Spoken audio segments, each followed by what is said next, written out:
नमस्कार, welcome back to my channel knowledge booster. This is Ruchika Gehlot. मैंने अपनी लास्ट वीडियो तक कम्युनिकेशन टॉपिक कवर कर दिया है, that is which is also a unit of net home science. तो communication topic cover हो चुका है एंड अब जो मेरी अपकमिंग वीडियो होगी उसमें मैं resource management and consumer needs एक ही यूनिट है वो शुरू करूँगी, ठीक है। लेकिन उससे पहले मैं आपको ये बताना चाहती हूँ कि मेरे पास काफ़ी स्टूडेंट्स की क्वेरीज आई है कि भाई मैम हम लोग नेट कैसे क्लियर करें, हम इतना पढ़ते हैं फिर भी हमारा नेट एग्ज़ाम क्लियर नहीं होता, क्या एग्ज़ाम का पैटर्न है। तो इन सब के बारे में ही मैंने ये वीडियो बनाई है जिसके बारे में मैं आपको बताऊंगी। अच्छा, एग्ज़ाम का पैटर्न क्या होता है, पहले अगर हम लोग वो डिस्कस करें तो हमारा जो पेपर 1 होता है उसमें आते हैं 50 क्वेश्चंस एंड सिलेबस में 10 यूनिट्स हैं एंड हर यूनिट में से 5-5 क्वेश्चंस आते हैं। यही अगर मैं पेपर 2 की बात करूं तो उसमें भी 10 यूनिट्स ही हैं, लेकिन हर यूनिट में से 10-10 क्वेश्चंस आएंगे and it is fixed. Okay, and paper 1 होता है आपका 100 मार्क्स का because each question carries 2 marks and paper 2 भी आपका होता है सिंस 100 क्वेश्चन आते हैं, ईच क्वेश्चन 2 मार्क्स का होता है, तो 200 मार्क्स का आपका पेपर 2 होता है। ऑन एन एवरेज 300 मार्क्स का आपका नेट का जो एग्ज़ाम होता है, जो मार्क्स होते हैं वो होते हैं 300 में से। ओके, अब मैं बात करूँ तो हम इतना पढ़ते हैं फिर भी मैम नेट क्लियर क्यों नहीं होता है, बिकॉज वे ऑफ स्टडिंग, आपका वे क्या है स्टडी करने का।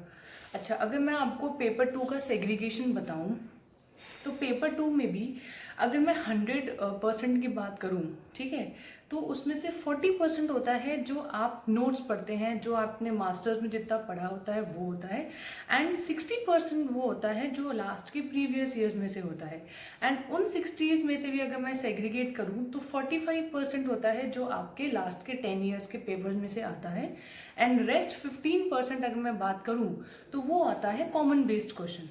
तो हम क्या करते हैं, मैंने हर वीडियो में अपना फोकस किया है कि आप पिछले साल के पेपर्स करिए, पिछले साल के पेपर्स करिए, बिकॉज हम क्या करते हैं कि वो 40% तो पढ़ लेते हैं, बहुत अच्छे से पढ़ लेते हैं, लेकिन हम उन जो मेन जो 45% वाला पोर्शन है उनमें हम फोकस नहीं करते हैं, ना हम उन पर प्रेशराइज करते हैं, ठीक है।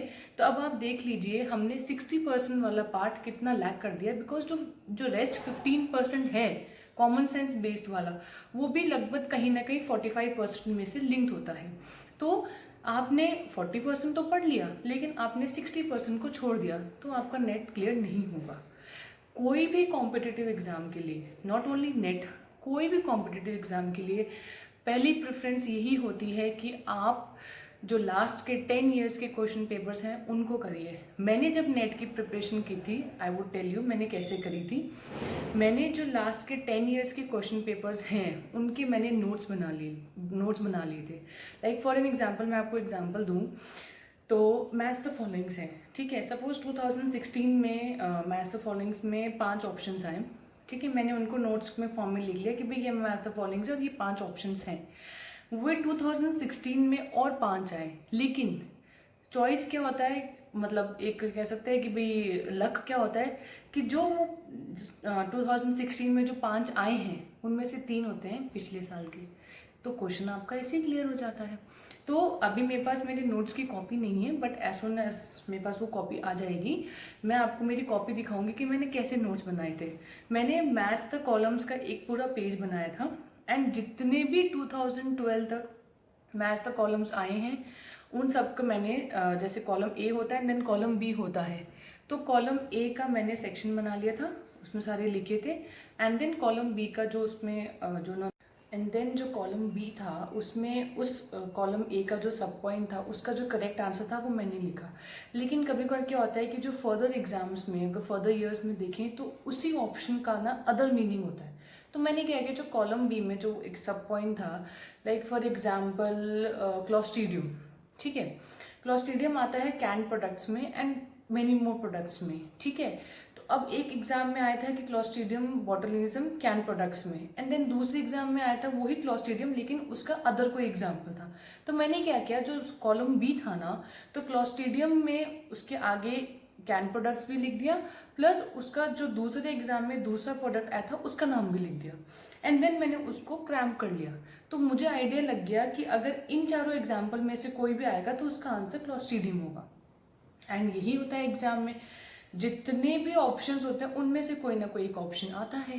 एंड रिपीटेडली एग्जाम्स में यही होता है कि अगर मैच द फॉलोइंग्स है या कोई भी क्वेश्चन, ये तो जस्ट एन एग्जाम्पल है, कोई भी क्वेश्चन होगा ना उसमें ऐसा ही होता है कि अगर मान लो आपके कोई 6 पॉइंट्स हैं या 4 पॉइंट्स हैं, ठीक है, तो उसमें से 2 या 3 तो पुराने एग्जाम के रिपीट होंगे ही होंगे। एंड कभी कभार ये लोग क्या करते हैं कि जो जो शिफ्टिंग होती है ना, ये लोग ऑप्शंस में, ये लोग जो लास्ट के 3 इयर्स में या लास्ट के ईयर्स में से जो ऑप्शंस में से आते हैं उन्हीं में ही करते हैं। तो वो अगर आपको याद है तो आपका वो क्वेश्चन हो जाएगा, टाइम भी नहीं लगता, एंड देन वो चीज़ आपकी क्लियर हो जाती है, एंड देन आपका एक क्वेश्चन हो जाता है। अगर वो थोड़ा सा घुसपैठ करते हैं तो वो जो लास्ट के ईयर्स के जो ऑप्शंस हैं ना उनमें करते हैं, और उसमें आपको याद है तो आप वो क्वेश्चन कर जाओगे, नहीं तो नहीं। तो इसलिए लास्ट के ईयर्स के पेपर्स पढ़ना बहुत ज़रूरी है। आप देख लीजिए, अगर आपने लास्ट ईयर्स के पेपर्स नहीं पढ़े हैं तो आपका 60% पार्ट आप लैग कर रहे हो, तो आपका एग्ज़ाम, आपका नेट एग्ज़ाम कैसे क्लियर होगा? आपने सिर्फ 40% पढ़ा है, उस 60% को आपने नहीं पढ़ा है। एंड अगर मैं उन 15% की बात करूँ जो कॉमन सेंस बेस्ड है, उसमें से भी आप मैक्स टू मैक्स 10% कर दीजिए तो भी 50% हुआ। 50% में नेट एग्ज़ाम नहीं क्लियर होता है।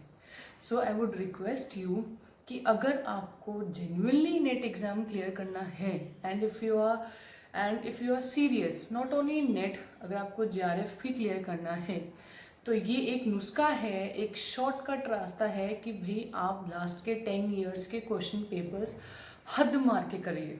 दैट इज़ कंपल्सरी, इसमें कोई ऑप्शन नहीं है, कुछ नहीं है, ये कंपल्सरी है। प्लस जो आपके नोट्स हैं उसको तो आप कर ही रहे हो, तो अब आप खुद इमेजिन कीजिए अगर आपने उन 45% में से 35% भी कर लिया, 40 तो कर ही लिया आपने, ठीक है, 35 कर लिया, एंड उन 15% में से आपने 10% कर लिया, तो कितना हो गया? 45 + 40 85। 85 में नेट क्लियर नहीं करने से कोई नहीं रोक सकता आपको।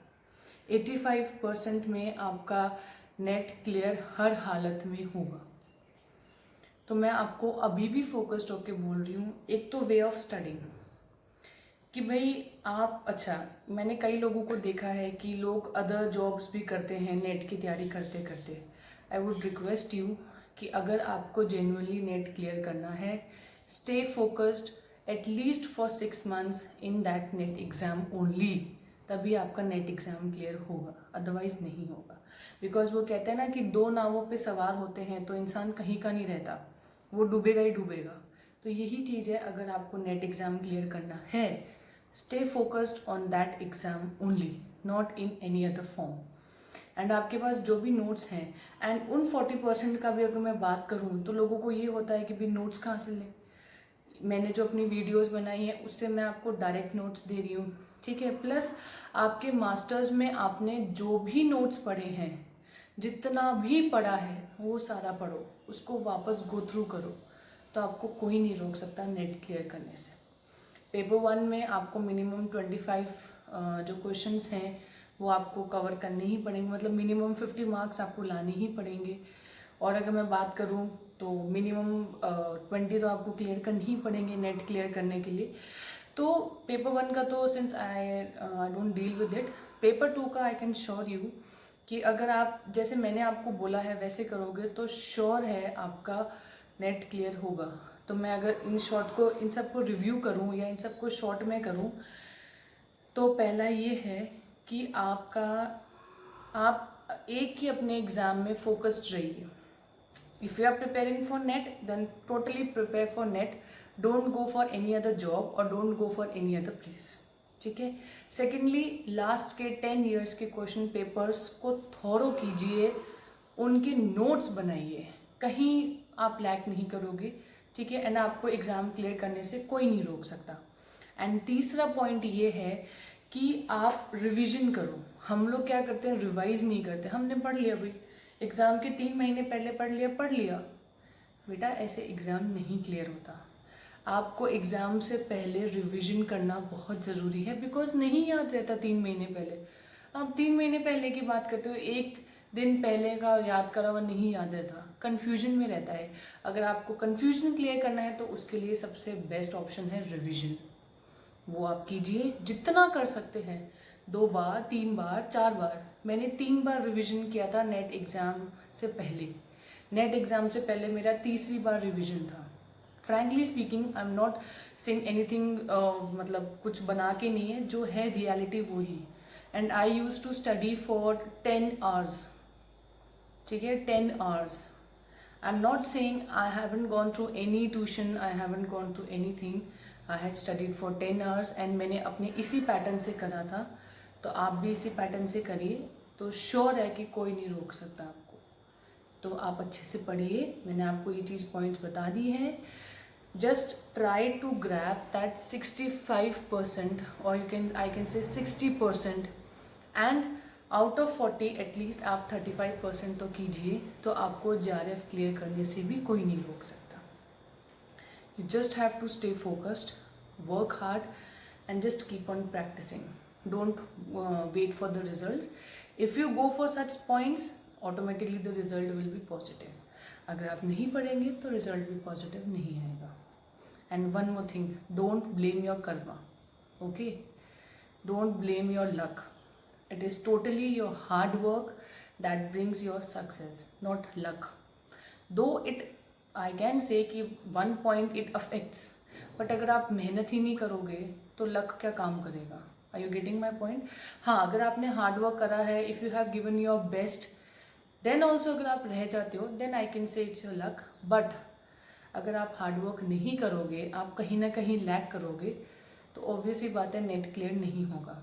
लेकिन being a net qualified student, I had qualified net, okay, with lot of hard work and with lot of dedication, ठीक है। Even earlier I used to believe in luck, but as soon as I worked hard for net, I can say it's totally your hard work that gives you the direction, that gives you the success. Okay, at one point luck is the factor, but not at every point. It's your hard work that lags you behind as well as that motivates you. तो आप hard work कीजिए, मेहनत कीजिए, and आपको कोई नहीं रोक सकता नेट क्लियर करने से। Thank you.